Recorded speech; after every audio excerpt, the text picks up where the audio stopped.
I'm going to propose a scientific hypothesis and theory. It's going to also be elevated to a theory once I'm done, I believe.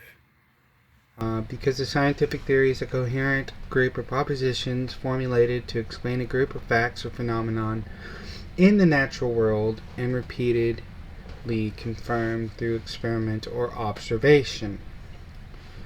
I won't dig too much into the 1500 reincarnation cases. I'm not going to go that route with this. I'm just going to say there are reincarnation cases, and I'm trying to build a hypothesis for quantum reincarnation. I have to prove that mathematically. I have to show that the mind can be compatible with quantum mechanics. And not only is it compatible with quantum mechanics, but the mind is somewhat on the foundations of quantum mechanics. So to show this, and after that I have to show that the mind can even go anywhere after the brain dies, if you will. So this is going to take a whole lot of propositions, but also a whole lot of facts. So I'm just gonna go as fast as I can. There are 1 trillion bits in a gigabyte.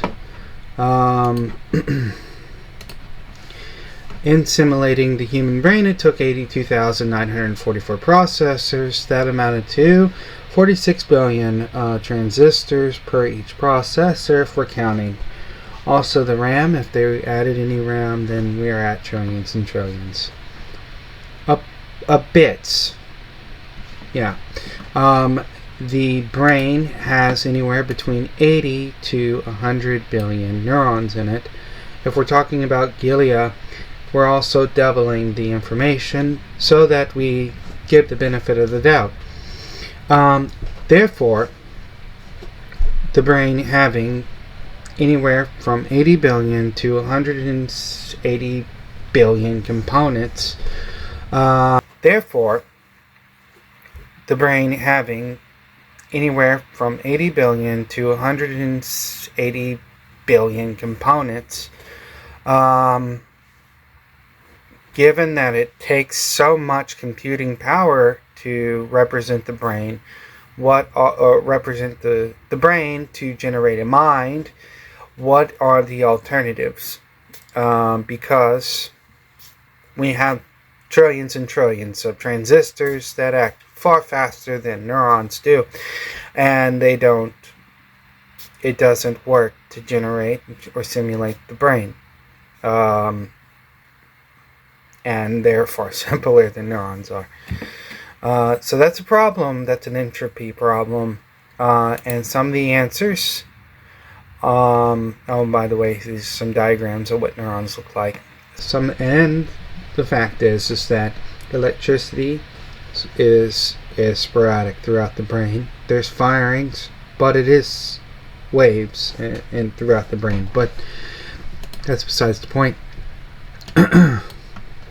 Here is the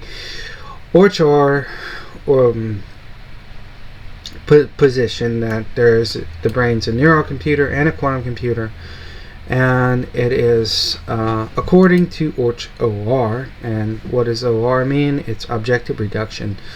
According to objective reduction, dendritic cytoplasmic microtubes. Please keep along with me here because this is going to sound complicated. I'm going to summarize it in simpler scientific papers. Are isolated from their classical / non-quantum environment. In the quantum state phases of superpositioned entanglement, the quantum isolated integrate phase cycled at gamma synchrony frequency with open communicative phases for inputs to outputs from isolated quantum computation, quantum states of unconscious possibilities. I need you to understand each of these words, please. Evolve and compute according to mathematical laws of quantum mechanics until reaching the threshold of objective reduction. And they try to paraphrase here, adding the conscious moment. By the indeterminacy principle, E equals h bar over time. E is energy, amounts to the superposition, for example, the number of quantum superposition tubulin proteins. H bar is Planck's constant, which often represents radiation, over 2 pi, and T is time, of course, until OR at the conscious moment occurs. So basically, a finite amount of time, there is quantum functions happening within in the brain, between neurons and glia, and between neurons and other neurons, isolated functions in the brain on the gamma frequency. I don't want to sum this up too much, but I'm going to. There is Stuart Kauffman, who's also proposed the quantum brain. There is new studies. In European MRI study provides experimental evidence indicating the brains are quantum. There's new studies. In European MRI study provides experimental evidence indicating the brains are quantum. So there is several papers about the brain being subject to quantum mechanics and therefore the mind. I don't want to be disingenuous either, so I'll also mention that microtubulins are not at all, they're not special. They're found throughout plant life and the animal kingdom all around. So this accords with almost everything. And also, it's like, I also was being vague saying between neurons and glia, but what I mean is, we're talking about little tiny things. Okay. Now I'm going to propose quantum reincarnation hypothesis to theory with quantum teleportation, and I'm going to propose counter arguments that I found. And there's not many counter arguments given this. So quantum teleportation is a technique for transferring quantum information from a sender at one location to a receiver at some distance away. While teleportation is commonly portrayed in science fiction as a means of transferring physical objects from one location to the next, quantum teleportation only transfers quantum information. The sender does not have to know the particular quantum state being transferred. I'm going to talk about no cloning theorem. No quantum state can be cloned. That doesn't dispute quantum teleportation at all. That was the rebuttal. That disputes two identical states. And it's very hard to make an identical quantum state. No quantum state can be cloned. That doesn't dispute quantum teleportation at all. That was the rebuttal. That disputes two identical states. And it's very hard to make an identical quantum state. You can't, but given, like, you could, it would be pretty much impossible. And then no broadcasting theorem is a result of basically the same thing, but on quantum functions at large. So I'm not proposing cloning, I'm proposing quantum teleportation, which isn't disputed by no broadcasting theorem or no cloning theorem, and quantum teleportation was demonstrated. So that's pretty important. I'm going to go to part 2. So, given that quantum teleportation is demonstrable, it's been demonstrated in an experiment, and that there are 180 billion components in the mind, in the brain. Excuse me. I want to be as concise as possible. There are 180 billion components in the mind. Then of all those components, there are several more components of those components that have quantum functions. Then it is possible for quantum reincarnation to occur, since the mind is subject to quantum functions in the brain, not just neural computation. And neural computation is also subject to quantum laws too. It's subject to the law of information as well. It's subject to other physical laws, and computer science is also subject to quantum laws too. So when somebody says classical mechanics in computer science, they're not referring to before quantum mechanics. There's classical quantum laws too.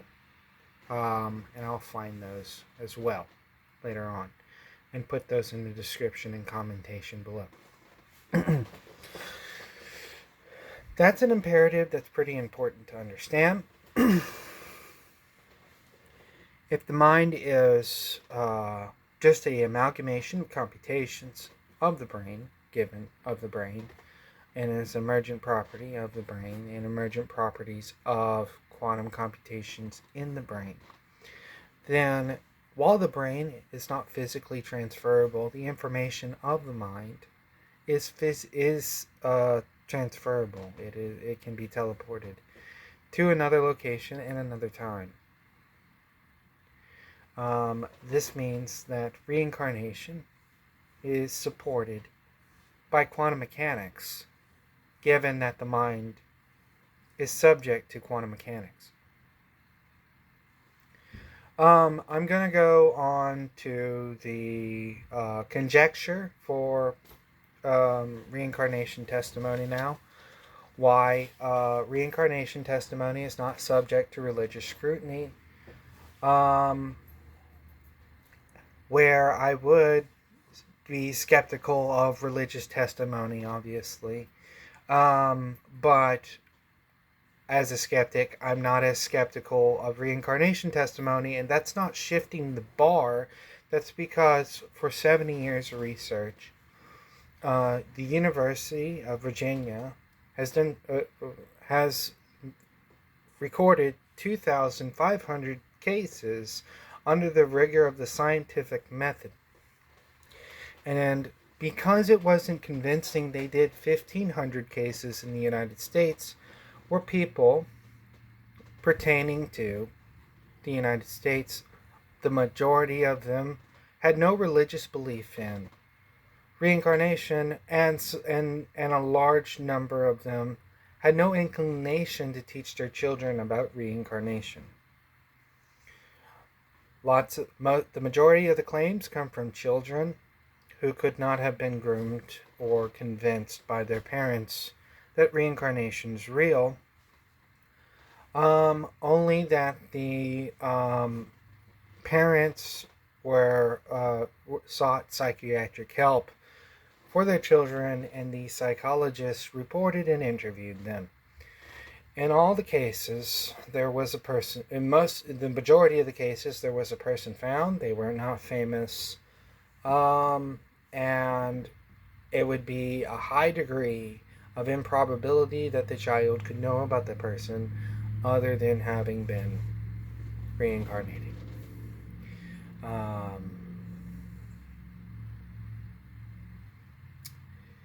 There's also physical cases too. Some of the physical cases, the child was missing an ear, claims to have been shot in the head with a shotgun in his past life, and the past life person was shot in the back of the head with a shotgun. Also, the child had no way of knowing about the person that he was naming and the cause of death. In other cases, the child was born with missing fingers, claimed that in a past life that their fingers were chopped off, and certainly in the past life they found the name, the location, and the date where the person's fingers were actually chopped off. That means that there's a large degree of difference between the scrutiny of a religious testimony where one is taught a religion their whole life and convinced of a type of illusion or hallucination. I'm not going to assert that it never happens, but what I will assert is that it's more possible that that is a hallucination, whereas the testimony regarding reincarnation, especially with no religious indoctrination, could be anything otherwise. Considering what I have provided as the foundation for my hypothesis before, I think I can elevate this to a theory, that quantum reincarnation theory is viable to the explanation of reincarnation testimonies.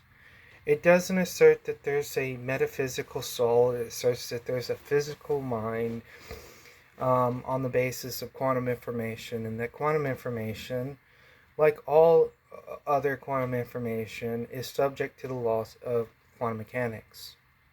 And like computing information and all other types of information is subject to the laws of quantum mechanics. There's nothing supernatural about this. It's natural.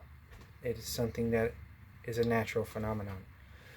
I will also assert that I don't guarantee that it happens to everyone. I am not required to guarantee that it happens to everyone, and I don't guarantee that it happens to a majority. But that it happens.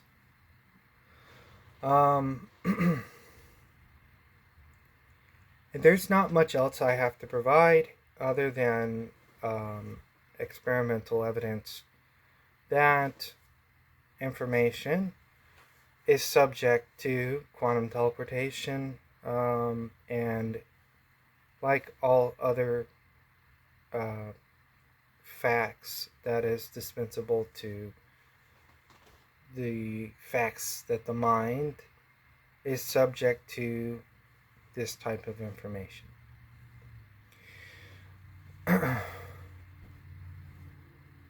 I don't have much else to say.